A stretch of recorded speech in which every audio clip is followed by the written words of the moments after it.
Situata a quota 785 metri sul livello del mare, quasi sul bordo di un altopiano, il nuraghe Orolo offre uno spettacolo di inusuale bellezza.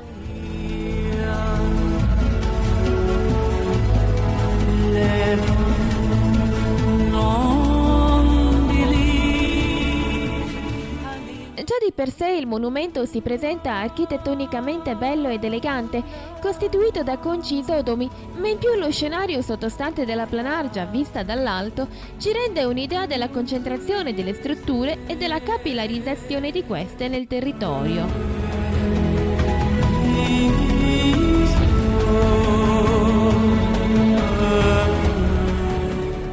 La struttura è costituita da conci in trachite combinati a creare una torre arcaica dal profilo molto slanciato, a cui si accostano nel prospetto due torri secondarie accorpate in un bastione.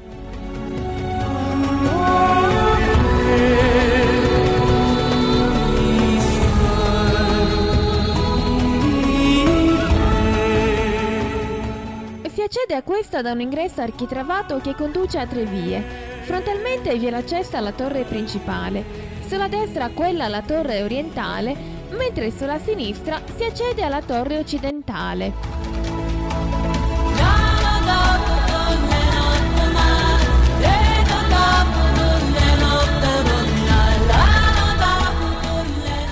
La torre arcaica, in origine composta da almeno 3 livelli, presenta al piano terra sia una rampa di scale che sale in senso antiorario che una sala con 3 nicchie.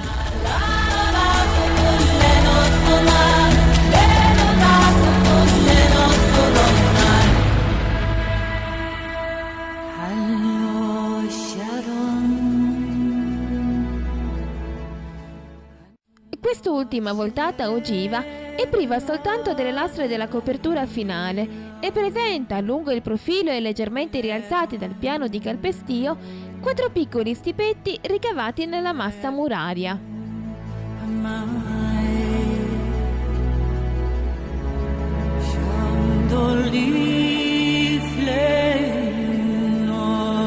La sala del primo piano, di forma anomala, fatto circolare, presenta 3 nicchie irregolari e oltre all'assenza di una parte del pavimento da cui si intravede la camera sottostante, presenta 2 pozzetti ricavati nella massa muraria sottostante.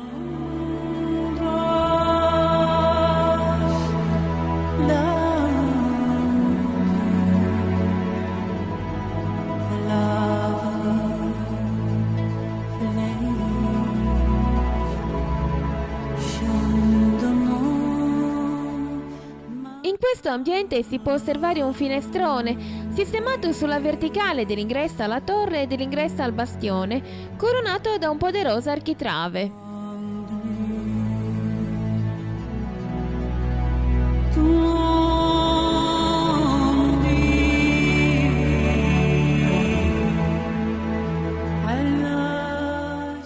Degna di nota è la feritoia che si apre fino all'esterno ovest-nord-ovest del mastio, nella nicchia opposta all'ingresso, la quale trova similitudini con quella esistente al primo piano del nuraghe Sant'Antine di Torralba.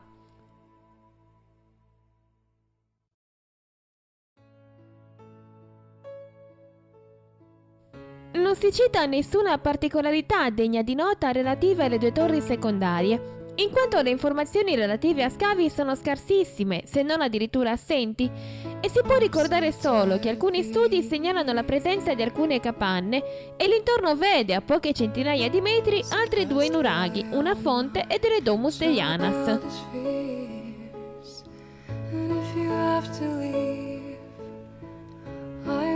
That you would just leave, 'cause your presence still lingers here, and it won't leave me alone. These wounds won't seem to heal. This pain is just too real. There's just too